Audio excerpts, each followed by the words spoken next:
नमस्कार, मैं हूं अंशिका अग्रवाल और आप देख रहे हैं सनसनी इंडिपेंडेंस।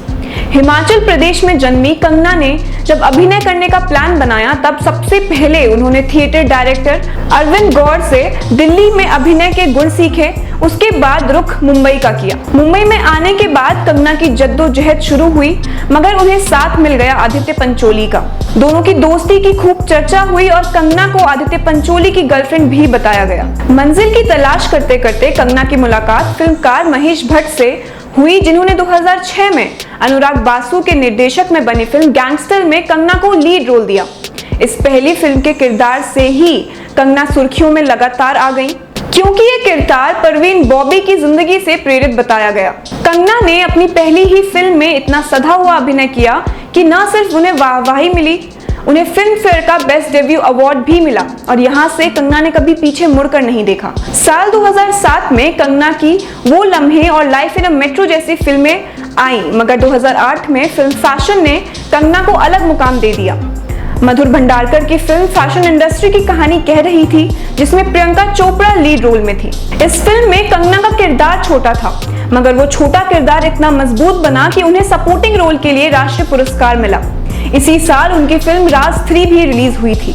2008 में कंगना सुर्खियों में फिर आईं अपने रिश्तों को लेकर, जब राज 3 के हीरो अध्ययन सुमन के साथ उनके रिलेशनशिप की खबरें हेडलाइंस बनने शुरू हो गई थी, मगर कुछ समय बाद उनका रिश्ता उनसे टूट गया। यहाँ तक कंगना ने बॉलीवुड में अपने लिए अच्छा मुकाम हासिल कर लिया था, मगर इन पर थप्पा लग गया था एक ही तरह के सीरियस रोल्स करने का। वैसे ये भी हकीकत है कि फिल्म इंडस्ट्री में जब कोई किरदार या कोई फॉर्मूला हिट होता है तो उसकी लाइन लग जाती है। कंगना के साथ भी कुछ ऐसा ही हो रहा था, मगर कहते हैं ना, नसीब अगर आपके साथ हो तो मंजिल तक पहुंचने की हर जरूरतमंद चीज आपके सामने आ जाती है। कंगना के सामने 2011 में romantic comedy film Tanu weds Manu आई। कंगना ने इस मौके को हाथ से जाने नहीं दिया और इस फिल्म ने कंगना के करियर को नए मोड़ तक पहुंचा दिया। इस फिल्म के सक्सेस को वैसे ही बड़ी कामयाबी मिली और सर्वश्रेष्ठ अभिनेत्री का राष्ट्रीय पुरस्कार मिला। इन दोनों फिल्मों के बॉक्स ऑफिस पर सफलता के साथ साथ दर्शकों से लेकर समीक्षकों की सराहना भी कंगना रनौत को मिली।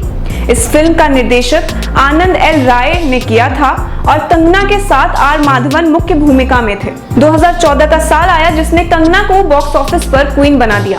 इसी साल फिल्म क्वीन रिलीज हुई और कंगना ने बॉलीवुड में अपनी कामयाबी की एक नई इबारत लिख दी। विकास बहल द्वारा निर्देशित इस फिल्म ने कंगना को राष्ट्रीय पुरस्कार दिलवाया। किस्मत कंगना का साथ देती रही और हर 2 से 4 फ्लॉप फिल्म्स के बाद एक ऐसी फिल्म करियर में आती रही जिन्होंने कंगना को टॉप पर बनाए रखा। मणिकर्णिका में कंगना ने झांसी की रानी का किरदार निभाया। इस फिल्म का निर्देशक भी कंगना ने ही किया।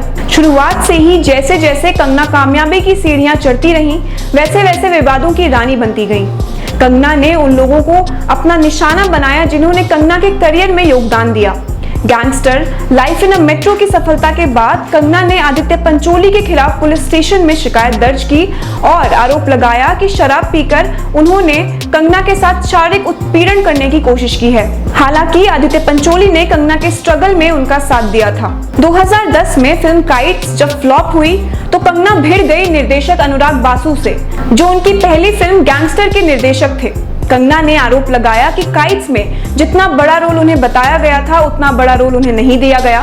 फिल्म राज 3 की सफलता के बाद अध्ययन सुमन से ब्रेकअप हुआ और कंगना खूब विवादों में रही। ऋतिक रोशन के साथ उनकी झगड़ों के खबरों से तो दुनिया वाकिफ है। कंगना ने ऋतिक पर रिलेशनशिप के कई आरोप लगाए। ऋतिक के बाद कंगना पीछे पड़ गई करण जौहर के। करण जौहर को मूवी माफिया का दर्जा दे दिया।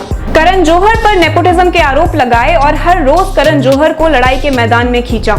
हालांकि करण जौहर विवादों से बचते नजर आए। 2018 में मीटू मूवमेंट शुरू हुआ तो भी कंगना ने इंडस्ट्री को निशाना लगाया। 2018 में जब मीटू मूवमेंट शुरू हुआ तब भी कंगना ने इंडस्ट्री पर निशाना लगाया।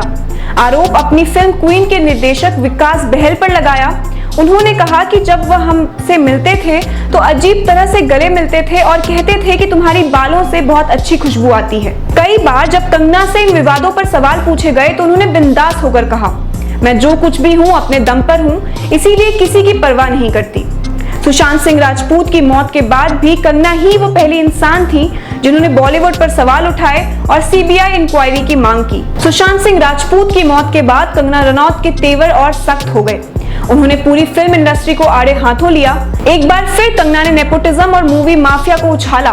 करण जौहर हो या सलमान खान, शाहरुख खान हो या आमिर खान, सब पर निशाना साधा। सुशांत की डेड मिस्ट्री में जब ड्रग्स आया तब कंगना ने कहा कि बॉलीवुड में 99% लोग नशे करते हैं।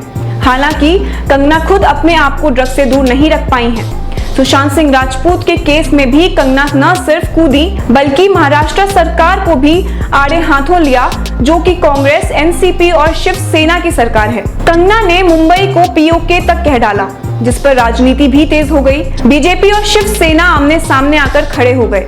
शिवसेना के मंत्री संजय राउत ने कंगना को धमकी दे दी कि वो अब मुंबई वापस ना आए, और यहाँ तक उन्होंने कंगना को नोटी के साथ साथ कई ऐसी चीजें बोली जो एक बड़े कार्यकर्ता को, किसी महिला को किसी सार्वजनिक मंच पर बोलना शोभा नहीं देता। साथ ही कंगना ने एक वीडियो जारी करके अपने घर तोड़ने की बात पर कहा, उद्धव ठाकरे तुझे क्या लगता है आज तूने मेरा घर तुड़वाकर मुझसे बहुत बड़ा बदला लिया है?